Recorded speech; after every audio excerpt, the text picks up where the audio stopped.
तो आदाब, नमस्कार, गुड इवनिंग, सत श्रीकाल। एक बार फिर आप तमाम लोगों का स्वागत है क्राइम तक की कहानी के इस एपिसोड में। उम्मीद है पूरी फैमिली तो जय अच्छी हिंद होगी। मेरे अपना और दोस्तों अपनों एक का और मैं ख्याल एक रखिए। लेटेस्ट स्टोरी आपके लिए लेके आ चुका हूं। तो चलिए स्टोरी सुन लेते हैं, इसके बाद डिस्कस करते नींद क्या है?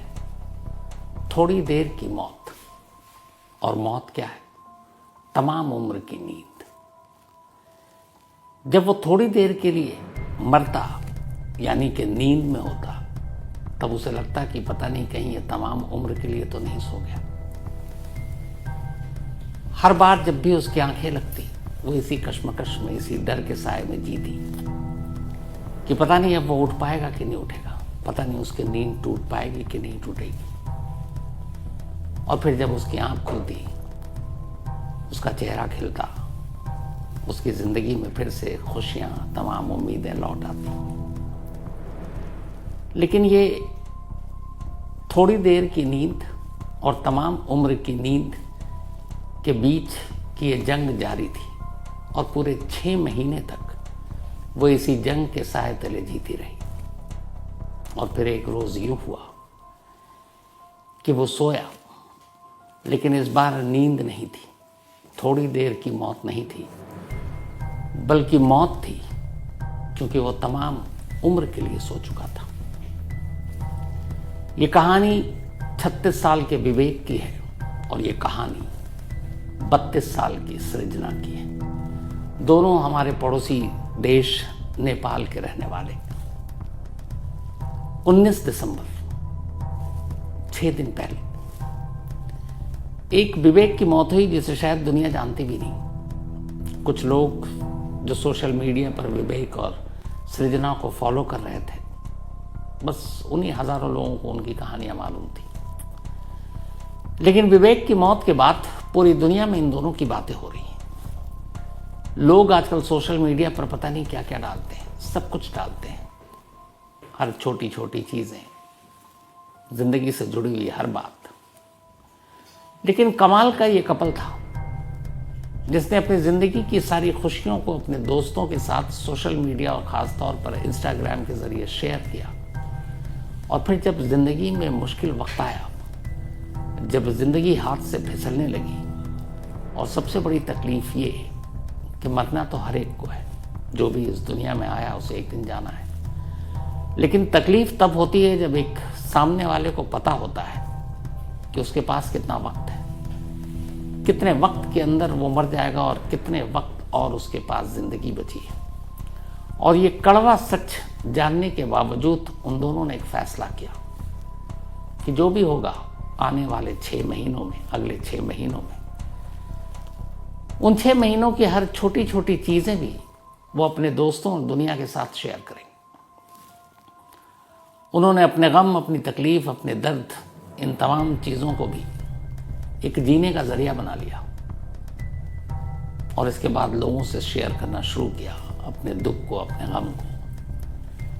और ये करते करते 6 महीने गुजरे और 19 दिसंबर को कहानी खत्म हो गई। 10 साल पुरानी एक छोटी सी लव स्टोरी जिसका एक अफसोसनाक अंत, एक पति पत्नी के रिश्ते के बीच की ये कहानी, एक लवर की ये कहानी, एक आशिक और माशूक की कहानी, एक केयरिंग वाइफ की कहानी, एक प्यार करने वाले पति की कहानी, 2 दिलों के बीच की ये कहानी। और उन 2 दिलों के बीच जब एक बीमार दिमाग आया तो कैसे इस कहानी में एक का हाथ दूसरे से छूट गया, उसकी कहानी। कुछ वक्त पहले तक मुझ समेत तमाम मीडिया में, सोशल मीडिया में लोग अतुल की बात कर रहे थे, अतुल के साथ निकिता की बात कर रहे थे। अतुल ने जो कुछ किया, अतुल ने जिस तरीके से अपने मौत को गले लगाने से पहले दुनिया को एक पैगाम दिया, उसको लेकर हम सब ने तमाम तरह की कहानियां सुनाई। और उन कहानियों की वजह से एक बहस छिड़ी हमारे ही देश में, और वो थी पति और पत्नी के रिश्तों के बीच की बहस। पति और पत्नी के बीच पनपते रिश्तों में आई कड़वाहट, और उस कड़वाहट की वजह से कोई सद तक आगे बढ़ जाए कि अपनी जान ले ले, उसकी बहस।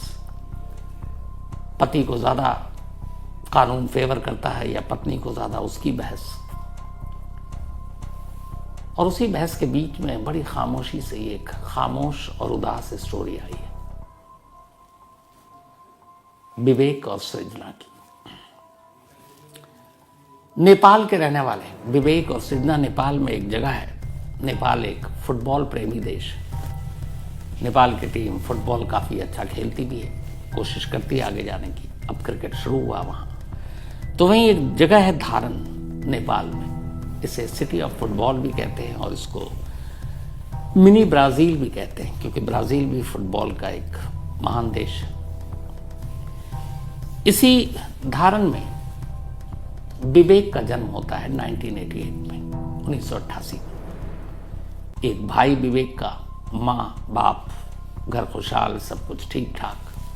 बचपन से ही विवेक को सितारों की दुनिया के रहस्य को जानने का शौक था और धीरे धीरे जब बड़ा हुआ तो उसने कहा क्यों ना करियर भी इसी में बनाया जाए। तो सितारों को समझने के लिए एस्ट्रोनॉमी की पढ़ाई करनी होती है, उसने कहा उसी की पढ़ाई करेंगे। फिजिक्स में उसकी दिलचस्पी थी। इसी दिलचस्पी और अपने सपनों को उड़ान देने के लिए उसने धारण के एक स्कूल में दाखिला लिया। उसी स्कूल में एक रोज उसकी मुलाकात एक लड़की से होती है जो उसी धारण की थी। उसका नाम था सृजना। सृजना जूनियर थी, लेकिन स्कूल एक था, तो अक्सर ब्रेक में या फिर कैंटीन में या फंक्शन में दोनों की मुलाकात होती। दोनों का मिजाज एक जैसा, दोनों हंसमुख, दोनों जिंदगी के बारे में जिंदा दिली से बात करते। जल्दी दोनों को लगा कि एक दूसरे के लिए बने, तो दोस्ती हुई, फिर दोनों में प्यार हुआ। इसके बाद वो वहाँ से निकलकर कॉलेज पहुँचे, फिर दोनों का कॉलेज में साथ हुआ। करीब 10 साल तक दोनों के बीच में दोस्ती रही और इसी दौरान में प्यार का इजहार भी हो गया। फिर दोनों ने फैसला किया कि शादी करेंगे। 2020 में दोनों के घर वालों की मर्जी से इन दोनों की शादी हो गई। अब विवेक और सृजना पति पत्नी थे, जिंदगी खुशहाल थी। सोशल मीडिया का दौर आ चुका था, दोनों के शौक एक थे, तो अच्छे अच्छे मैसेजेस, इंसानियत की बातें, नेचर की बातें, सितारों की बातें, दोनों छोटी छोटी अपनी तमाम खुशियों को कैमरे में कैद कर उसे इंस्टाग्राम के जरिए अपने दोस्तों और दुनिया तक पहुंचाने का काम कर रहे थे, क्योंकि शौक मिलते थे। इसी दौरान में शादी के बाद अब वक्त आया अपना सपना पूरा करने का विवेक को, और सृजना को भी पता था कि विवेक का सपना और ड्रीम क्या है, और उसके हर सपने में वो उसके साथ रहने की कसम खा चुकी थी। तो विवेक ने अब आगे की पढ़ाई के लिए, एस्ट्रोनॉमी में पीएचडी करने के लिए अलग अलग जगहों को चुना, रिसर्च किया। आखिरकार अमेरिका के जॉर्जिया यूनिवर्सिटी में उसे दाखिला मिल गया। दाखिला मिलने के बाद अब वो अपनी पत्नी सृजना के साथ अमेरिका पहुंच जाता है। अमेरिका में जॉर्जिया में अब वो पढ़ाई कर रहा है। अब ये था कि आने वाले दिन बहुत अच्छे होंगे, सब कुछ ठीक था। इसी दौरान 2022 में अचानक एक रोज अमेरिका फोन आता है और खबर ये थी कि विवेक की मां की मौत हो गई थी। विवेक भागकर नेपाल आता, साथ में सृजना आती है। दोनों सारे अंतिम संस्कार और बाकी की रस्में निभाते हैं। कुछ दिन नेपाल में रहते हैं और इसी नेपाल में रहने के दौरान एक रोज विवेक को थोड़ी परेशानी होती है, सर में तेज दर्द होता है। डॉक्टर को दिखाता है, लगा मामूली चीज है, लेकिन ऐसा था नहीं। पता चला उसे ब्रेन ट्यूमर है और उस वक्त 3rd स्टेज में था। पैरों तले जमीन निकल गई। सृजना की शादी को भी मुश्किल से 2.5 साल हुए थे। फिर भी दोनों ने हिम्मत नहीं हारी। विवेक ने कहा कुछ नहीं होगा, मेडिकल बहुत तरक्की कर चुका है। दोनों वापस अमेरिका लौटते हैं। अमेरिका में बेहतरीन सर्जन और हॉस्पिटल से कांटेक्ट करते हैं। उसके बाद इलाज शुरू होता है, लेकिन धीरे धीरे वक्त बीतने के साथ बीमारी और गंभीर होती जाती है। 2 सर्जरी होती है। सृजना लगातार विवेक की ताकत बनकर उसके साथ खड़ी है। फिर आता है 2024 जून का महीना था। वो जून के महीने में एक खबर आती है। विवेक के छोटे भाई की मौत नेपाल में एक रोड एक्सीडेंट में हो जाती है। मां की मौत से वैसे ही टूटा हुआ था, छोटे भाई की मौत, और इधर खुद अपने सर में मौत लेकर वो घूम रहा है। विवेक टूट जाता है, उसकी तबीयत और बिगड़ती है। डॉक्टर देखते हैं और फिर सृजना को बताते हैं कि अब कोई मेडिकल, कोई तरक्की, कोई साइंस काम नहीं आएगा। विवेक के पास सिर्फ 6 महीने बचे।